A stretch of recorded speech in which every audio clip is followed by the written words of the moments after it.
पुण्यात गेल्या वेळी बहुमत मिळवलेल्या भाजपच्या प्रचाराचा भर यावेळी पायाभूत सुविधांसाठी केलेल्या प्रकल्पांवरती आहे। पुणेकरांचा प्रवास सुकर करण्यासाठी अनेक प्रकल्प मार्गी लावल्याचा दावा भाजपकडून केला जातोय। बघूयात त्याबाबतचा हा रिपोर्ट। पुण्यात मेट्रो धावू लागली आहे। पुणे आणि पिंपरी चिंचवडची जीवन वाहिनी असलेल्या पीएमपीएमएलला आधुनिक रूप देण्याचा प्रयत्न झाला। पुणेकरांसाठी नव्या बसेस दाखल होत आहेत। पुण्यात भाजपच्या प्रचाराची दिशा अशी आहे, पुणेकरांच्या महत्त्वाच्या मुद्द्यावर भाजप काम करतंय असा संदेश देण्याचा प्रयत्न भाजपकडून होतोय। पुणेकरांना हे सांगण्यासाठी केंद्रीय राज्यमंत्री मुरलीधर मोहोळ थेट मेट्रोमधूनच फिरले।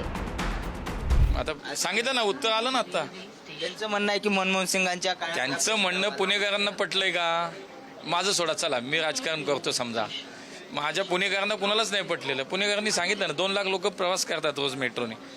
त्या 2 लाख लोकातला एकही माणूस म्हणत नाही मनमोहन सिंग, ते अजितदादांना वाटतं फक्त।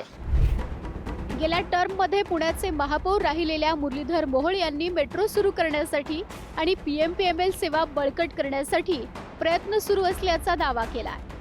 नव्या बसेससह ही सेवा अधिक सुखकर होईल असा त्यांचा दावा आहे।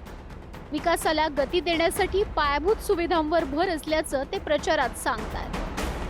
पुण्याच्या पीएमपीएमएलमध्ये आमच्या 4000 बसेस पुढच्या काळात आणणं, आता 1000 बसेसची मान्यता मिळाली। पुण्याचे नदीचे प्रकल्प पूर्ण करणं, पुण्याचा उद्याचं भविष्याचा विचार करता पुण्याला आम्हाला जीसीसीचं कॅपिटल करायचं आहे। पुणे हे ग्रीन सिटी म्हणून ओळखले जाते, त्यामुळे पुण्याचा कायदा सुव्यवस्था नीट राखला पाहिजे। पुण्यात पर्यावरण आणि विकास समतोल राखत ग्रीन सिटी आम्हाला कायम ती पुण्याची वैभव जे आहे किंवा नाव आहे ते कायम ठेवायचे। मुख्यमंत्र्यांनी पुण्यातल्या सभेतही पुणेकरांना गतिमान विकासाची आश्वासनं दिली आहेत। पुण्यात मेट्रोचं 110 किलोमीटर पैकी 33 किलोमीटरचं काम पूर्ण होईल। वाहतूक कोंडी सोडवण्यासाठी उड्डाण पूल आणि रिंग रोड होईल। पुण्यात 54 किलोमीटरचा भुयारी मार्ग तयार केला जाईल।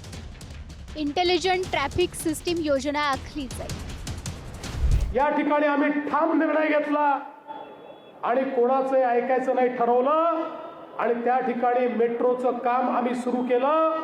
आज मला सांगताना आनंद वाटतो, 110 किलोमीटरचं मेट्रोचं नेटवर्क हे पुण्यामध्ये आज आपण करतोय आणि त्यातलं 33 किलोमीटरचं नेटवर्क हे आपण पूर्ण केलं आहे। 2025 मध्ये 3.25 लाख वाहनांची नोंदणी झाली आहे। सध्या पुण्यात सुमारे 41 लाख वाहनं आहेत। त्यामुळे पुणेकरांच्या दृष्टीने वाहतूक कोंडी रोजची डोकेदुखी असल्यानं तो महत्त्वाचा मुद्दा आहे। सध्या पिंपरी चिंचवड ते स्वारगेट मेट्रो सुरू झाली आहे। वनाज ते रामवाडी मार्ग पूर्ण होऊन मेट्रो धावू लागली आहे। दुसऱ्या टप्प्यात अन्य भागात मेट्रोचा विस्तार होणार आहे। हडपसर, लोणी काळभोर, वाघोली, चांदणी चौक पर्यंत मेट्रो जाणार आहे। खडकवासला ते खराडी मार्गासाठीही पाठपुरावा होतोय। पीएमपीएमएलच्या ताफ्यात इलेक्ट्रिक बसेस दाखल होणार आहेत। फीडर बस सेवा अधिक सक्षम केली जाईल। कोथरूड, पाषाण, बाणेर सारख्या भागात 8 मिसिंग लिंक केले जातील। बाणेर, गणराज चौक, वाकड कसपटे वस्ती, नळस्टॉप, कर्वेनगर मिसिंग लिंक होईल। मिसिंग लिंकमुळे वाहतुकीचा वेग हा 22 प्रति तासाहून अधिक वाढला आहे। पुणेकरांच्या जिव्हाळ्याच्या मुद्द्यावर भाजपनं प्रचारात भर दिल्याचं दिसतंय।